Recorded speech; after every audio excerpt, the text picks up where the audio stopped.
நம் தமிழ்ல மிகச்சிறந்த நல்ல புத்தகங்கள் நிறைய வெளியாக இருக்கிறது. சரித்திர நாவல்கள் படிப்பவர்களுக்கு பொன்னியின் செல்வன் பிடிக்கும். நல்ல நாவல் தான், நிறைய படித்திருக்கிறேன். நண்பர்கள் பலரும் அதை பற்றி வியந்து வியந்து பேசியிருக்கிறார்கள். அவர்களுக்கு எப்போதுமே சொல்லுவேன், பொன்னியின் செல்வன் நல்ல நாவல், அது உங்களுக்கு பிடிக்கும் என்றால் இன்னொரு நாவலும் நல்ல நாவல் தானே, அதை நீங்கள் ஏன் படிக்கவே இல்லை? வீரபாண்டியன் மனைவி என்ற ஒரு நாவல் வெளியாக இருக்கிறது. அரு ராமநாதன் எழுதிய நாவல் பாண்டியர் வரலாற்றை பேசுகிறது. அந்த நாவலில் அதிகம் சரித்திரம் இருக்கிறது. சரித்திரத்தில் ஈடுபாடு உள்ளவர்களுக்கு பிடிக்கும். நிச்சயம் நீங்கள் வீரபாண்டியன் மனைவியை படித்து பாருங்கள். பிரேமா பிரசுரம் தான் அதை வெளியிட்டிருக்கிறது. அரு ராமநாதன் தமிழ் மிகச்சிறந்த தமிழறிஞர். ராஜராஜ சோழனை நாடகமாக போட்டவர். அதுதான் பின்னாளில் திரைப்படமாக வெளிவந்தது. இந்த வீரபாண்டியன் மனைவி என்ற ஒரு புத்தகம் எனக்கு தெரிந்து இந்த 30-40 ஆண்டு காலத்தில் நிறைய பேரால் வாசிக்கப்பட்டிருக்கிறது. ஆனால் அது வெகு மக்களுடைய கவனத்தில் ஒரு பொன்னியின் செல்வனை போல கொண்டாடப்படவில்லை. ஆனால் பொன்னியின் செல்வனை போல கொண்டாடப்படுவதற்கான தகுதி அத்தனையும் உள்ள ஒரு புத்தகம் அது. நீங்கள் உங்களுக்கு விருப்பம் இருந்தால் வரலாற்று நாவல்கள் படிப்பீர்கள் என்றால் நீங்கள் வீரபாண்டியன் மனைவி சிக்க வீர ராஜேந்திரன் என்ற ஒரு நாவல் கன்னடத்தில் இருந்து தமிழில் மொழியாக்கம் பண்ணப்பட்டு நேஷனல் புக் ட்ரஸ்ட் வெளியிட்டிருக்கிறார்கள். மிகச்சிறந்த ஒரு வரலாற்று நாவல். வானம் வசப்படும் என்ற பிரபஞ்சன் ஆனந்தரங்கம் பிள்ளையினுடைய வாழ்க்கை குறிப்பை முதன்மைப்படுத்தி ஒரு நாவல் எழுதியிருக்கிறார். மிகச்சிறந்த வரலாற்று நாவல். அதை நீங்கள் படியுங்க. வாழ்க்கையை பற்றி, வாழ்வினுடைய புதிர்களை பற்றி, எதற்காக வாழ்கிறோம், ஏன் வாழ்கிறோம் என்பதை பற்றி சிந்திப்பவர்களா நீங்கள்? உங்களுக்கு ஒரு புத்தகத்தை சொல்வேன். அது வாழ்வின் அர்த்தம் என்ற ஒரு புத்தகம். விக்டர் பிராங்கல் எழுதிய புத்தகம். சந்தியா பதிப்பகம் அதை வெளியிட்டிருக்கிறது. அந்த ஒரு புத்தகத்தை படித்தால் நீங்கள் 10 நாட்களுக்கு தூங்க முடியாது. ஒரு நல்ல புத்தகம் என்ன செய்யும் தெரியுமா? உங்கள் உறக்கத்தை போக்கடிக்கும். உடனடியாக அதை பற்றி யாரிடமாவது பேச வைக்க சொல்லும். இன்னும் சொல்ல போனால் அதை வாங்கி இன்னொருவருக்கு கொடுத்து உடனே படித்து வைத்து விட வேண்டும் என்று சொல்லும். பல நாட்களுக்கு அதை மனதிலேயே ஒட்டி கொண்டிருக்க சொல்லும். இன்னொன்று, அந்த புத்தகத்தில் ஒவ்வொரு வரியாக அடிக்கொடுத்து அதை மனதில் ஏற்றிக்கொண்டு இந்த புத்தகத்தில் இருப்பது போல வாழ்ந்து விட முடியாதா என்று சொல்லும். அப்படி அந்த விக்டர் பிராங்கல் யார்? அவர் ஒரு மருத்துவர். 2ஆம் உலகப் போரின் போது யூதர்களை எல்லாம் கொண்டு போய் யூத முகாமில் அடைத்தார்கள் இல்லையா? இந்த யூத முகாம் எப்படிப்பட்டது தெரியுமா? லட்சக்கணக்கான யூதர்களை ஹிட்லர் கொண்டு போய் ஆசிஸ் என்ற ஒரு இடத்தில் அடைத்து அங்கே போன உடனே என்ன செய்வார்களாம்? ரயிலில் இருந்து போய் இறங்கிய உடனே ஆட்களை வரிசையாக பிரிப்பார்கள். 2 வரிசை தான். ஒரு வரிசை அந்த அதிகாரி வலது என்று சொல்லுவார், இன்னொரு வரிசை இடது என்று சொல்லுவார். இடது பக்கம் இருக்கக்கூடியவர்கள் அத்தனை பேரும் வாழ்வதற்கு தகுதியற்றவர்கள், உடனடியாக சாகடிக்கப்பட்டுவாங்க. வலது பக்கம் தலையை திருப்பினால் அவர்கள் எல்லாம் வாழ்வதற்கு தகுதியானவர்கள். ஆனால் என்ன தெரியுமா? அவர்களுக்கு கடுமையான தண்டனை கொடுக்கப்படும். வேலை செய்யப்படுவார்கள். யாருக்கும் பேர் கிடையாது. எல்லாருக்கும் சிறைச்சாலை போன்ற எண்தான். இந்த விக்டர் பிராங்கல் மருத்துவர் இவர் கைது செய்யப்பட்டு போய் ரயிலிருந்து இறங்குறார். இறங்கிய உடனே திரும்பி பார்க்கிறார். அந்த அதிகாரியுடைய தலை வலது பக்கம் திரும்ப போகிறதா, இடது பக்கம் திரும்ப போகிறதா? வலது பக்கம் திரும்பினால் வாழ்க்கை, இடது பக்கம் திரும்பினால் மரணம். ஒரு கேள்வியும் கிடையாது. ஏன் அவர் இடது பக்கம் தலையை திருப்பினார்னு யாரும் கேட்கவே மாட்டாங்க. இவர் அந்த அதிகாரியை பார்த்து கொண்டே இருக்கார். அந்த அதிகாரி இவரை பார்த்துட்டே இருக்கார். விக்டர் பிராங்கல் எழுதுகிறார், ஒரு மனிதன் நம்மை நேராக பார்க்கும்போது நமக்கு பெரும்பாலும் அந்த பார்வையில் விளக்கத்தான் தோன்றும். அது நேரத்தில் இந்த மனிதனை பார்க்கும்போது இவன் கையில் தான் என் வாழ்க்கை இருக்கு. நான் பிழைக்க போறேன்னா சாக போறேன்னா தலை வலது பக்கம் திரும்ப போகிறதா, இடது பக்கம் திரும்ப போகிறதா? அந்த தலையை நான் பார்த்துட்டே இருந்தேன். என் வாழ்க்கையில் மனிதர்களுடைய தலையை அப்படி நான் பார்த்ததே கிடையாது. முதல் முறையாக பார்த்தேன். அவன் ரொம்ப நேரம் யோசனைக்கு அப்புறம் வலது பக்கம் தலையை அசைத்தான். நல்ல வேளை, எனக்கு வாழ்க்கை திரும்ப கிடைத்தது. அவர் போனால் என்ன செய்வார்கள் தெரியுமா? அவர்களுடைய ஆடைகளை எல்லாம் களைந்து விட்டு குளிக்க வைப்பார்கள். குளிக்க வைத்து அவர்களுடைய உடம்புல ஒரு துணி இல்லாமல் எல்லாத்தையும் உருவிட்டு அழுக்கான மிக பழைய துணி, பழைய காலணியை கொடுத்து அணிந்து கொள்ள சொல்லி அவருடைய தோளில் அவர்களுடைய இடது கையில் அந்த பச்சை குத்திடுவாங்க அவங்களுடைய எண்ணெய். இனிமேல் வாழ்நாள் முழுக்க உங்களுக்கு வெறும் எண் தான், பேர் கிடையாது. இந்த எண்ணுள்ளவர் இந்த வேலைக்கு போயிருந்தால் போகணும். இந்த எண்ணுள்ளவரை சாவதற்கு அழைத்த பொங்கல்னா கொண்டு போயிடுவாங்க. ஒரு கேள்வியும் கிடையாது. இப்படி ஹிட்லர் எவ்வளவு பேரை கொன்றார்? 20 லட்சம் பேரை கொன்றார். இந்த 20 லட்சம் பேரில் எவ்வளவு பேர் 1 வயதிலிருந்து 5 வயதுக்கு உட்பட்டவர்கள்? 40,000 பேர் 1 வயதிலிருந்து 5 வயதுக்கு உட்பட்ட குழந்தைகள். அவளை கொன்றார். பெண்களில் ஒரு 50-60,000 பேர்களை கொன்றார். லட்சக்கணக்கான மனிதர்களை. அவர்கள் கல்வியாளர்கள், பேராசிரியர்கள், மருத்துவர்கள், வேறுபாடு இல்லாமல் அத்தனை மக்களையும் கொன்றார். என்ன காரணம்? அவருக்கு இந்த இனமே வாழக்கூடாது என்று. அப்படித்தான் இன்றைக்கு தமிழ் இனத்திற்கும் நடந்து கொண்டிருக்கிறது நண்பர்களே. அப்போ இந்த இன அழிப்பு என்பது வரலாற்றில் தொடர்ந்து வரக்கூடிய ஒரு விஷயம். இந்த விக்டர் பிராங்கல் உயிர் தப்பி அந்த முகாமில் வாழ்ந்து கொண்டிருக்கும் போது அங்கே அவர் கூட வாழ்கிறவர்கள் எல்லோருமே இவரை போல வாழ்க்கையை எண்ணிக்கொண்டிருப்பவர்கள், என்றைக்கு வேண்டுமானாலும் மரணம். ஆனால் அவர் சொல்கிறார், இந்த தருணத்தில் நான் ஒரு மருத்துவர் என்பதால் ஒரு உளவியல் ஆய்வை மேற்கொண்டேன். வாழ்க்கை யாருக்கு வாழ்வதற்கான விருப்பம் இருக்கிறதோ அவர்கள் தான் வாழ்கிறார்கள். யாரெல்லாம் எதிர்காலத்தின் மீது நம்பிக்கை இல்லையோ, யாரெல்லாம் எதிர்காலத்தை உறுதியாக பற்றி கொள்ளவில்லையோ அவர்கள் தான் முதலில் இறந்து போகிறார்கள் என்பதை கண்டுபிடித்தேன் அப்படின்னு சொல்றார். சொல்லிட்டு சொல்றாரு, நம்பிக்கை மட்டும்தான் மனிதர்களை வாழ வைக்கிறதே தவிர சந்தர்ப்பம் இல்லை. எந்த மனிதனுக்கு நான் இன்னும் வாழ்வேன் என்று நினைத்துக் கொண்டிருக்கிறானோ, நான் வாழ்ந்தே ஆக வேண்டும் என்று நினைக்கிறானோ, என் வாழ்க்கையை இன்னொருவன் அழித்து விட முடியாது என்று உறுதியாக நம்புகிறானோ அவன்தான் அழைத்திருக்கிறான். ஒருவரை பற்றி பிராங்கல் எழுதுகிறார். அவர் வந்தார், அவர் ஏற்கனவே இறந்து போனவரை போலவே இருந்தார். அவரை பார்த்து கேட்டேன், முகமெல்லாம் வெளியிட்டேன். சொன்னார், எப்படியும் நான் செத்துடுவேன், இன்றைக்கா நாளைக்கா நாளமானாலும் தெரியாது, ஆனா இன்னைக்கு கொண்டு விடுவார்களே, நினைத்து நினைத்து அழுதுட்டே இருக்கேன் அப்படின்னு சொல்லிட்டு அவர் சொன்னார், அதிகபட்சம் நான் 30ஆம் தேதி வரைக்கும் இருப்பேன்னு நினைக்கிறேன், 30ஆம் தேதிக்கு பிறகு நிச்சயமா என்னை கொண்டுருவாங்க. ஒன்றுமே நடக்கல. ஆனா 29ஆம் தேதி இரவு அவருக்கு உடல்நிலை மோசமாகி 30ஆம் தேதி காலையில இறந்துட்டார். விக்டர் பிராங்கல் சொல்றார், அந்த தண்டனை அவரே அவருக்கு வழங்கி கொண்டது. நீங்கள் உங்கள் மீது நம்பிக்கை வைக்க தவறினால் வேறு எதுவுமே உங்களை காப்பாற்றாது. உங்கள் மீது நீங்கள் வைக்கிற உறுதியான நம்பிக்கையை தவிர வேறு எதுவுமே உங்கள் வாழ்க்கைக்கு துணை கிடையாது. உங்களை நம்புங்கள். திரும்ப திரும்ப அவர் சொன்னார், உங்களை நம்புங்கள். மனிதர்கள் துன்பத்தை கண்டு அஞ்சுவதே இல்லை. துன்பத்தை ஏன் ஏற்றுக்கொள்ள வேண்டும் என்று ஒரு காரணத்தை தேடுகிறார்கள். அந்த காரணத்தை மட்டும் சொல்லிவிட்டால் எந்த துன்பத்தையும் ஏற்றுக்கொள்வார்கள். அந்த வரியை நான் படிக்கும் போது நினைத்தேன், எவ்வளவு ஒரு மகத்தான உண்மை. மனிதர்களுடைய துன்பங்களுக்கெல்லாம் ஒரு காரணம் தான் வேண்டி இருக்கிறது. இந்த காரணம் என்ன? பிரிட்டிஷ் அரசாங்கம் நடக்கு, அப்படிதான்ப்பா நடக்கும், பரவாயில்ல, அனுபவிப்பான். மோசமான ஆட்சி நடக்கு, அப்படிதான் நடக்கும், அனுபவிப்பான். மோசமான கணவன் அமைந்து விட்டான், அதனால நீ அப்படிதான் வாழணும், அனுபவிப்பான். மோசமான பிள்ளைகள் அமைந்து விட்டார்கள், பெற்றோர்கள் துரத்தப்படுவார்கள், அப்படிதான் அனுபவிப்பாங்க. எல்லா துயரங்களையும் மனிதர்கள் ஏற்றுக்கொள்வதற்கு என்ன காரணம் தெரியுமா? அதுக்கு ஒரு காரணம் சொல்லப்படுகிறது என்பதுதான். காரணமே இல்லாமல் ஒரு துன்பத்தை ஒருவனை அனுபவிக்க சொன்னால் அவன் அனுபவிக்கவே மாட்டான். அனுபவிக்காதோடு இந்த துன்பத்தை தன் மீது சுமத்தி விட்டார்களே என்று உடனே கிளர்ந்தெழுவான், கோபப்படுவான், புலம்புவான். இன்னும் சொல்ல போனால் எனக்கு ஏன் இந்த துன்பம் என்று சொல்லுவான். யோசித்து பாருங்கள், எப்போமெல்லாம் நமக்கு துன்பம் வருகிறதோ அப்பெல்லாம் நம்ம வலி வருகிறதோ வேதனை வருகிறதோ அப்பெல்லாம் நம்ம என்ன நினைக்கிறோம் அப்படின்னா, நமக்கு ஏன் இப்படி வந்துச்சு, வாழ்க்கையில் நான் எல்லாம் நல்லதாக தானே செஞ்சேன், நான் நல்லா தானே நடந்துக்கிட்டேன், எனக்கு ஏன் வலி வருகிறது வேதனை வருகிறது. உங்களுக்கு வலி வேதனை துயரம் வருவதற்கு காரணம் வெளியிலிருந்து எதுவும் அல்ல, நீங்களே தான் என்று நீங்கள் நினைக்கிறீங்க. நான் அப்படி ஒன்றும் செய்யவில்லையே, பிறகு எதுக்கு எனக்கு துயரம், எனக்கு ஏன் வேதனை?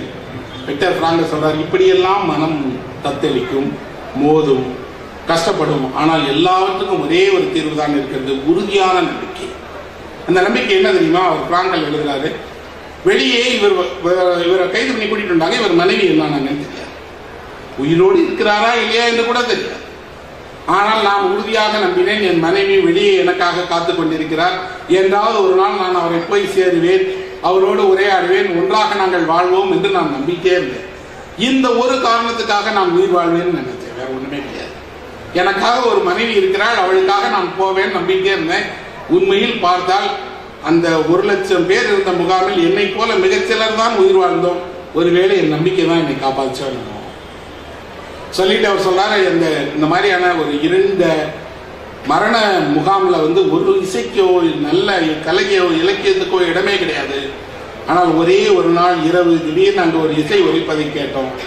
யாரோ ஒருவருடைய பிறந்த நாள், அவர் அந்த அதிகாரியினுடைய பிறந்த நாள், அவருடைய பிறந்த நாளுக்காக ஒரு இசைத்தட்டை ஒலிக்க வைக்கிறாங்க.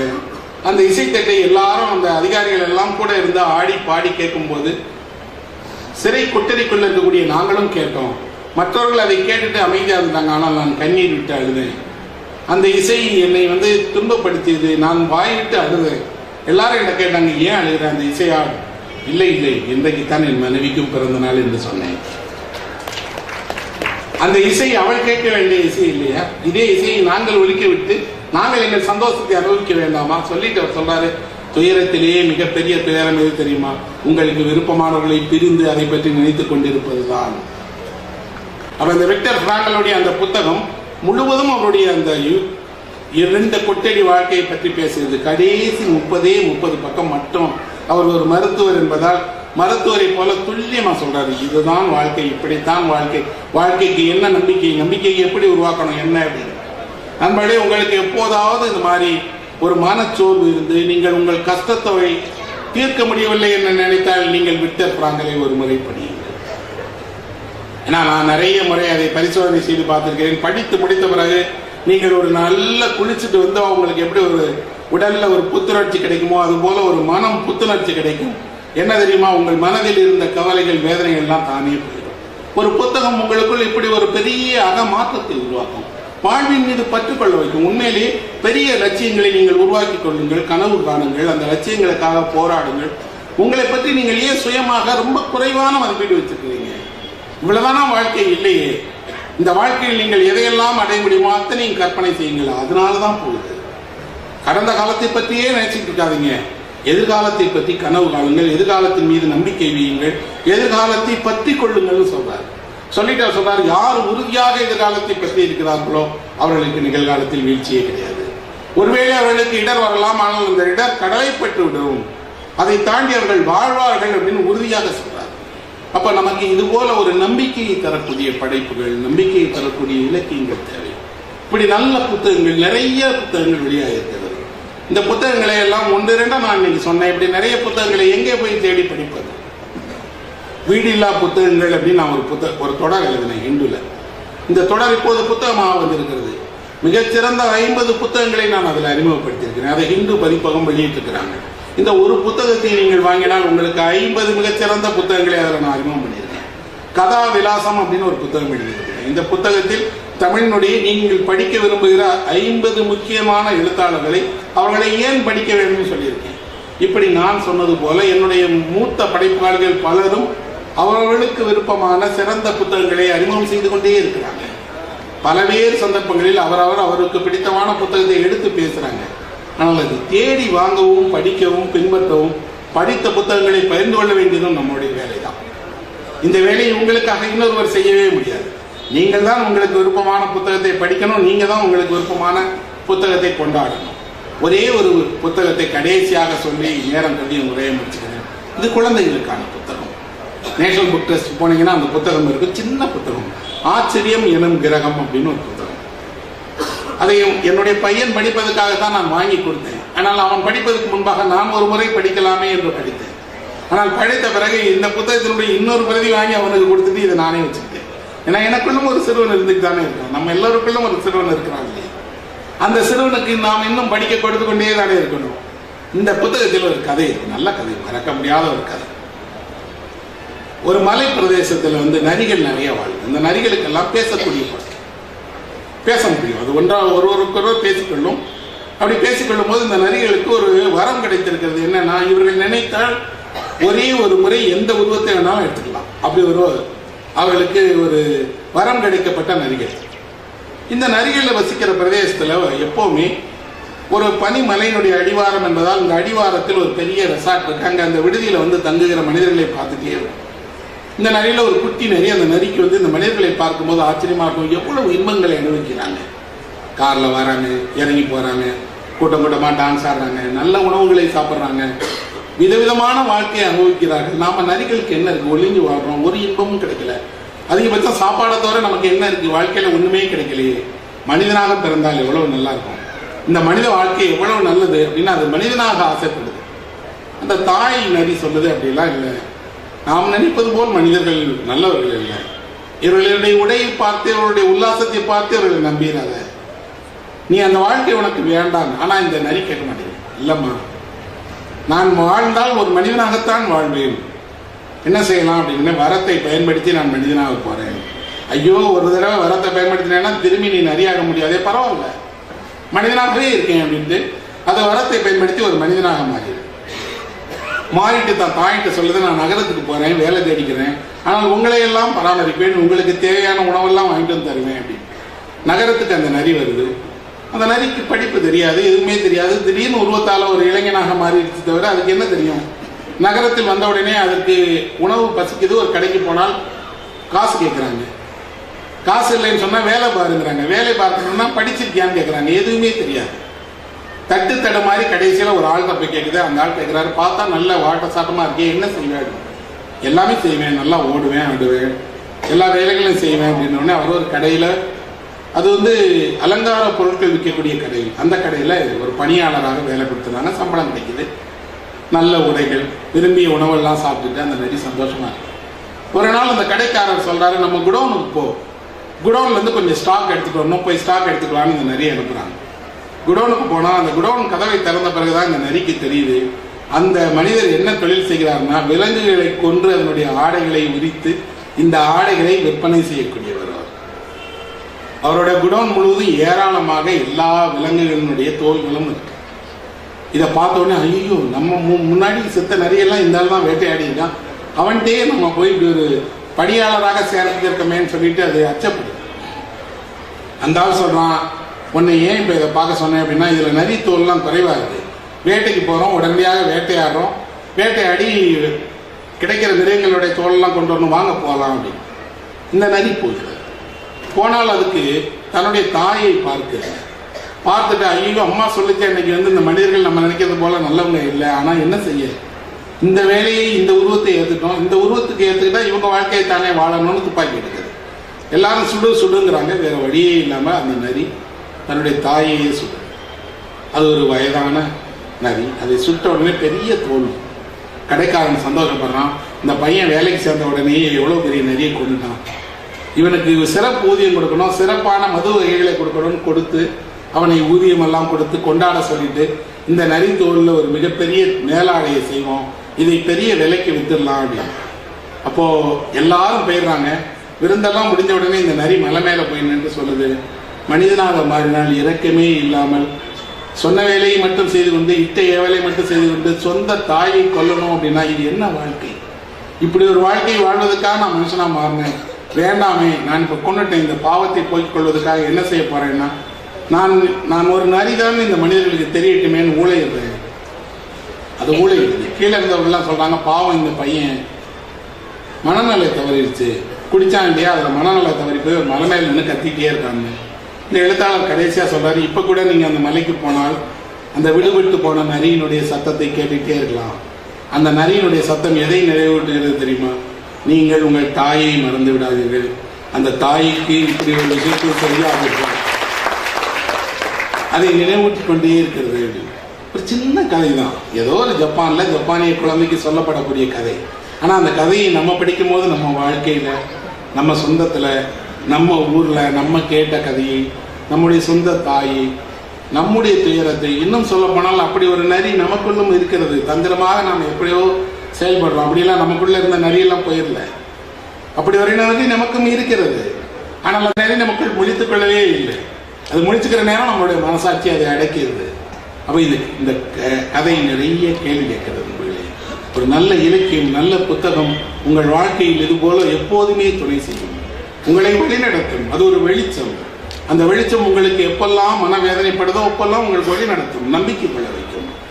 இது போன்ற புத்தக கண்காட்சியுடைய தேவையே என்னன்னா, அந்த மாதிரியான நல்ல புத்தகங்களை நீங்கள் வாங்குவதற்கும் சேகரித்துக் கொள்வதற்கும், அந்த சேகரித்த புத்தகங்களை உங்கள் அடுத்த தலைமுறையான குழந்தைகளுக்கு கொடுப்பதற்கும் தான். சிலர் என்ன கேட்பாங்க, நான் நிறைய புத்தகம் வாங்கிட்டேன், எல்லாத்தையும் படிக்க முடியலையே அப்படின்னு. அந்த புத்தகங்கள் எல்லாம் கேக் இல்லை, நீங்க இன்னைக்கே சாப்பிட்டு முடிச்சிடணுங்கிறதுக்கு வைத்துக் கொள்ளுங்கள். அதெல்லாம் தானியங்கள், விதை நெல்களை போல விளைவதற்கான நாள் வரும், அன்னைக்கு விதைக்கலாம், அன்னைக்கு அறுவடை பண்ணலாம். ஆனால் விதை நெல்லை நீங்கள் வேண்டிய நாளில் சேகரிக்க முடியாது. விளையிற நேரத்திலேயே விதை நெல்லை வைத்துக் கொள்ளணும். இதெல்லாம் விதை நெல்லை போன்றது, தானியத்தை போன்றது. நீங்கள் கடையில் வாங்கி சாப்பிடக்கூடிய வடை பஜ்ஜி போல உடனே சாப்பிட்டு முடிக்க வேண்டிய விஷயம் அல்ல. வைத்துக் கொள்ளுங்கள், படியுங்கள், உங்கள் தலைமுறைக்கு கொடுங்கள், அடுத்த தலைமுறைக்கு வழிகாட்டுங்கள். நீங்கள் உங்கள் ஓய்வு நேரத்தை படிங்க. நீங்க டிவி பாருங்க, வேணாம்னு சொல்ல மாட்டேன். ஆனால் அதை எவ்வளவு நேரம் பார்க்கிறீர்களோ அதில் குறைந்தபட்சம் நாளில் ஒரு மடங்காவது நீங்கள் புத்தகம் படிங்க. இன்னொன்று, புத்தகம் படிக்கிற பழக்கத்தை ஆதரியுங்கள், கொடுங்கள்.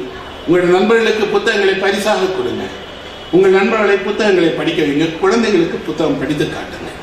பெற்றோர்களுக்கு நான் சொல்லிக்கொள்ளக்கூடிய ஒரே இதை தான், கேட்கிறதோ கேட்கலையோ ஒரு கதையை உங்கள் குழந்தைகளுக்கு சொல்லுங்கள். அப்படி ஒரு கதை கேட்டு வளர்ந்தவன் தான் நான். யார் யாராலும் கதை கேட்டு வளர்ந்திருக்கிறேன். அந்த கதைகளைத்தான் உங்களுக்கு திரும்ப சொல்கிறேன்.